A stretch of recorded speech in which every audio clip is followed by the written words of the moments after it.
Good evening everyone. So ఈరోజు topic వచ్చేసి నేను ఈ మధ్యన డివోషనల్గా ఉండేసి ఈ టాపిక్ ఎందుకో ఈ టాపిక్ మీద మాట్లాడాలనిపించింది నాకు. సో ముందుగా ఏంటంటే అదే NEET examination paper leak and మనకి educational minister central education minister resignation ఈరోజు పెట్టడం జరిగింది బీజేపీ పార్టీ నుంచి. సో పార్టీ అన్నది ఇక్కడ మ్యాటర్ కాదు మనకి. సో ఇక్కడ ఒక విషయం అయితే ఎందుకో నాకు నా తాలూకు వ్యూస్ షేర్ చేసుకోవాలనిపించింది. సో ముందుగా మేలో ఈ మే 2026లో ఈ యొక్క నీట్ ఎగ్జామినేషన్ యొక్క పేపర్ లీక్ మీద కాక్రోచ్ జనతా పార్టీ అన్నది మనకి స్టార్ట్ అయింది, మొదలైంది. ఈ ఉద్యమం అనాలో లేకపోతే ఏమన్నాలో నాకు తెలియట్లేదు. సో ఇది ఏంటంటే శ్రీ సూర్యకాంత్ గారు చీఫ్ జస్టిస్ ఆఫ్ ఇండియా, ఆయన ఒక యువతకి ఉద్దేశించి ఒక కాక్రోచెస్ అనే ఒక పదం వాడడంతో ఈ కాంట్రవర్సీ అంతా మనకి మొదలైంది.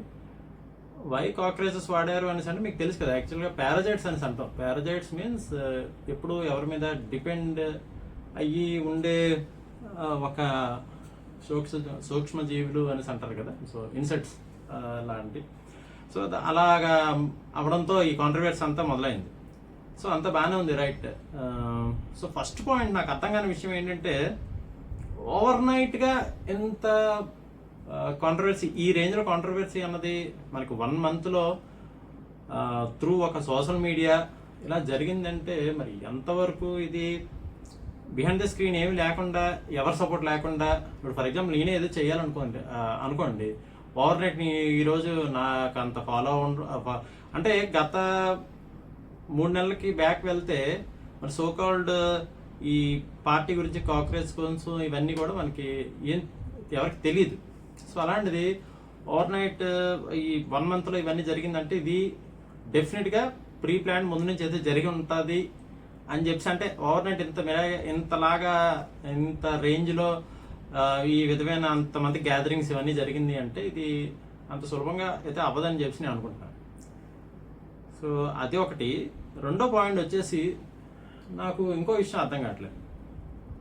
ఫర్ ఎగ్జాంపుల్ ఇప్పుడు ఒక ఇన్సిడెంట్ ఉంది, ఇది జరిగింది పేపర్ లీక్ అని. జనరల్గా ఈ పేపర్స్ అన్నీ కూడా మనకి ఎగ్జామినేషన్స్ అన్నీ కూడా నేషనల్ టెస్టింగ్ ఏజెన్సీ నుంచి జరుగుతాయి. లైక్ ఏంటంటే జేఈ అనుకోండి, నీట్ అనుకోండి, సియూఈటీ అనుకోండి, మోరోవర్ ఏంటి యూపీఎస్సీ కూడా దీని నుంచి జరుగుతుంది. కాకపోతే దానికి చైర్మన్గా వ్యవహరించే వారు ఏమంటే ప్రొఫెసర్ ప్రతాప్ కుమార్ జోషి గారు ఉన్నారు ప్రజెంట్ అయితే.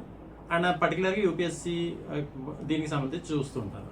అలాగే ఇప్పుడు శ్రీ అభిషేక్ సింగ్ డైరెక్టర్ జనరల్ ఉన్నారు. సో వాళ్ళ మీద కూడా యాక్షన్ తీసుకోవడం జరిగింది. కాకపోతే ఇక్కడ నాకు అర్థం కాని విషయం ఒకటి ఉంది. పర్టికులర్గా why only Dharmendra Pradhan, okay, minister of education of India, ఆయన మీద ఎందుకు ఇంత ఫోకస్డ్గా జరిగింది అంటే ఇది మాత్రం కాస్త గమనించాల్సిన విషయం ఏమవుతుంది అంటే, ఎందుకంటే అంత ఇమీడియట్గా పర్టికులర్గా ఇప్పుడు నిన్న మోడీ గారు మాట్లాడడం జరిగింది, దీని గురించి చెప్పడం జరిగింది. యాక్చువల్గా ఫస్ట్ ఆఫ్ ఆల్ ఏంటంటే ఈ విధమైన ప్రక్రియ ఏదైతే ఉందో ఇదైతే not at all good sign అని చెప్పాలి. ఎందుకంటే ఎవరికైనా ఏదైనా ఒక సమస్య వచ్చిందంటే అందరూ కూడా రోడ్ ఎక్కి సో ఇలా చేయడం అన్నది ప్రతిసారి ఇది లా అండ్ ఆర్డర్కి సంబంధించిన విషయం. ఇది ఏంటంటే డెఫినెట్గా యువతకి ఇది not a good sign for future. ఇది ఈ విధంగా ప్రతి ఒక్కరికి ఎవరికైనా వస్తే పబ్లిక్ ప్రాపర్టీ మీదకి వెళ్దాం లేదా పోలీసుల మీదకి వెళ్ళేసి ఇలా చేయడం అన్నది, అలా చేస్తూ ఉంటే కొంతమంది గ్యాదరింగ్స్ ఇలాగా మనం ఎంకరేజ్ చేస్తూ ఉంటే అంటే చాలామంది యువత కూడాను మంచిదంటే చాలా సపోర్ట్గా మాట్లాడుతున్నారు. యా ఓకే, ఎవరి పెర్సెప్షన్ వాళ్ళది. అందరూ ఏంటంటే ఇలాగే అందరూ ఉండాలని చెప్పి నేను చెప్పలేను, కాకపోతే ఫైట్ చేయొచ్చు. బట్ ప్రతి ఒక్కటి ఈ మాస్ గ్యాదరింగ్ అన్నది ఈ రేంజ్లో ఇలా చేయడం వల్ల రేపొద్దున డెఫినెట్గా ఇది ఫ్యూచర్లో ఇది గుడ్ సైన్ అయితే కాదు.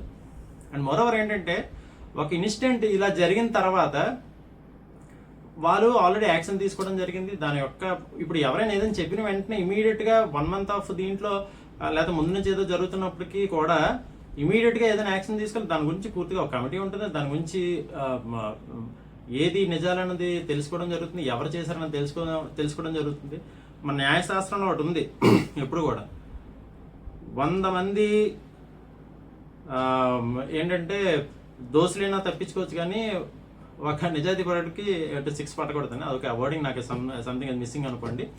సో అలా అయినప్పటికీ ఇప్పుడు ఒకటి ఏమైనా సమస్య ఉన్నట్టు దాని పూర్తిగా పరిశీలించి కదా మనం డెసిషన్ తీసుకోవాలి. సో అలాగనే ఓవర్ నైట్ ఏంటంటే వీళ్ళకి ఇలా చేయలేదు అంటే పర్టికులర్గా సోకాల్డ్ ఈ పార్టీ ఏదైతే ఉందో అది పార్టీ అనకూడదు, వాళ్ళకి కాక్రోచెస్ జనతా పార్టీ అనేసి ఏదైతే పేరు పెట్టి ఉద్యమం చేశారో వాళ్ళ యొక్క మోటివ్ ఏంటంటే పర్టికులర్గా ఈయన తాలూకు రెజిగ్నేషనే కావాలి అనేసి అంటుంటే మీరు ఒక విషయం గమనించాలి. దీని వెనకాల డెఫినెట్గా వేరే పార్టీల యొక్క హస్తం లేకుండా ఒక ఇండివిజువల్గా ఒక పర్సన్ ఇంతవరకు చేయగలరా, లేదంటే కొంతమంది అనుకొని ఇమీడియట్గా ఇది ఇలా జరగాలనేసి అంటే దీని వెనకాల వేరే వాళ్ళు హస్తం ఉండకుండా ఉంటుంది అంటారా? సో ఇక్కడ యువత యొక్క అమాయకత్వాన్ని తీసుకొని ఇవన్నీ కూడా చేయడం జరుగుతుంది. సో ఇప్పుడు చేసినవన్నీ బాగానే ఉంది.